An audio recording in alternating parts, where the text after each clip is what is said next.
Now let's continue with this conversation. We're now joined by Professor Nirmala Gopal. Professor Gopal is from the discipline of Criminology and Forensic Studies at the University of KwaZulu-Natal, and she joins us via our Zoom link. Professor, thank you so much for joining us on the late edition this evening. Let's start off here. What do you make of the latest statistics coming out from the police? First of all, good evening, Mbali, and good evening to your listeners. Yes, of course, the latest statistics, and I think, as always, all of us, criminologists, researchers, civil society, we are alarmed by the crime statistics that are always released. So I think, it does cause us alarm, whilst the trends or some of the statistics shows us that there are some downward spirals. There are also upward spirals. So those statistics are definitely cause for alarm. And hearing from the minister, we've heard that overall it seems to have decreased. But when it comes to specifically looking at murder numbers seem to have decreased. But still, there's a record of 6,289 people killed from January to March. Surely this is quite concerning. In just 3 months, more than 6,200 murders in the country. Mbali, you're right on point. Those are really numbers that should concern us. I strongly believe that by any reasonable standard, those numbers are just too high. And maybe if you can break it down, I mean, when you look at the report itself, it just tells you about how these numbers on these murders actually took place. So if you can just tell us the commonality there coming out is that from these numbers, from the 6,200 numbers, at least 2,629 are people who died from firearms and that also then putting a spotlight for gun control in this country. What do you have to say about that? Yeah, I think, as you rightfully point out, that a huge number of those statistics are as a result of gun violence. And I think what it tells us is that our laws and perhaps, our borders through which illegal firearms actually come into the country, as well as owners of illegal firearms and how those firearms are actually used has been and is continuing to be a problem in South Africa. And I mean, that statistic of almost 2,000 is just too high for 1 quarter of the year. And this is just 1 quarter, and I can only imagine what the rest of the year would look like. But I think also, Mbali, if we compare these statistics and if we look at firearms in particular, and we compare them over a 5-year period, I think that would give us a better idea of, the upward trend in terms of firearm killings where a firearm is used. And I think therein the police and, of course, civil society, etc., should actually come together to understand how are these guns coming into the country? What are these guns actually being used for? And having that kind of background information will help us as a country to come up with some workable solutions.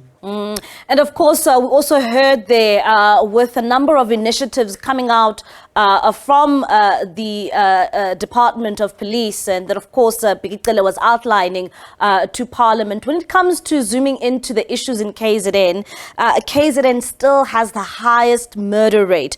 What does it say here about police, in terms of their fight with crime and mass killings in KZN and murders? What is the police not getting right in KwaZulu-Natal? Yeah, so I think, Mbali, there's a multi-pronged understanding and perspective to this. On the one hand, we have the police who are probably not getting many things right, and on the other hand, we have socialization of young people who grow up into adults, and how these individuals actually being socialized? Are they being socialized in violent spaces to grow up into violent human beings, etc.? But I think if we had to zoom into the area of policing specifically, then we need to ask ourselves, what is the mandate of the South African Police Services in terms of combating, reducing, and or eliminating murders, for example? And once we begin to understand what their mandate is, I think we will then not just hold them accountable, but be able to understand what is it that they are not getting right. Because clearly there are some things that they are not getting right. And again, I'm saying there's a portion of it that we blame, we can attribute to policing, and the other portion we can attribute to the way in which society actually functions. And when we come into how society functions, when we look at the trend of these crimes, what would you say? We always talk about a country that is struggling with its economy, struggling with a high unemployment rate. What would you say are the contributing factors, to the continued trends we see in the various types of crimes we see in this country? So, of course, this is something that's almost a cliche now, that much of our crime and our criminal activity can be attributed to our unequal past. And of course, South Africa is one of the most unequal countries in the world. And when we say that, what we actually mean is that there's issues of poverty, there's issues of unemployment. Of course, and unemployment could then lead to poverty, etc. So there's unemployment, there's poverty, there's a huge gap between the rich and the poor. So these are some of the socioeconomic challenges that people begin to experience. And when they experience these kind of challenges, oftentimes the outlet is criminal behavior.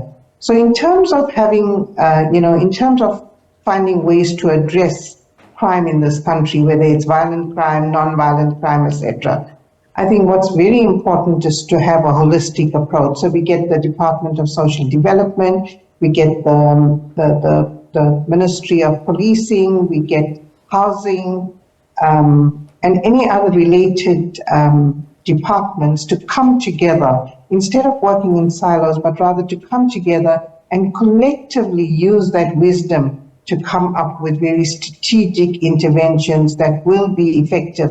Because I think each time our statistics are released, it's almost the same narrative that we are hearing. And, 2% or 3% or 100, a decrease of 100 is not a huge dent. And when we look at contact crimes, I'd like us to maybe also zoom into that issue. It seems to be also a major factor in our country. Are you surprised at all when you look at the statistics coming out from contact crime in the country? I'm actually not surprised. Of course, I'm alarmed, but I'm not surprised because, again, we have a history. We tend to have a history of violence in South Africa. And we seem to commit violence, whether it's at the micro level, at the macro level. There's just so much of violence that happens around us, and we seem to condone it. It's become a norm in South Africa. So it's not a surprise, but of course very alarming. And the issue as well with contact crime is that sometimes we know that people often don't even report it to the police. Would you say that these statistics coming out from today is a true reflection, or do you think that some South Africans have given up on reporting such crimes? Yeah, I think historically we know that there was a time when we didn't even have proper reporting. And I think that's part of the history of where we've come from. But even as we move on today in contemporary society, when citizens lose faith and confidence in the justice system, they are sometimes reluctant to report crimes. And I think also it depends on the category of crime. Usually if it's sexual assault, murder, etc., they are more likely to be reported. Whilst there are other forms of crimes that citizens are reluctant to report because in their minds there will be very little that will be achieved in terms of resolving or finding the perpetrator and bringing the perpetrator to book. All right, then. That is indeed Professor Nirmala. Thank you so much for joining us here on the late edition. Professor Nirmala Gopal, criminologist from the University of KwaZulu-Natal.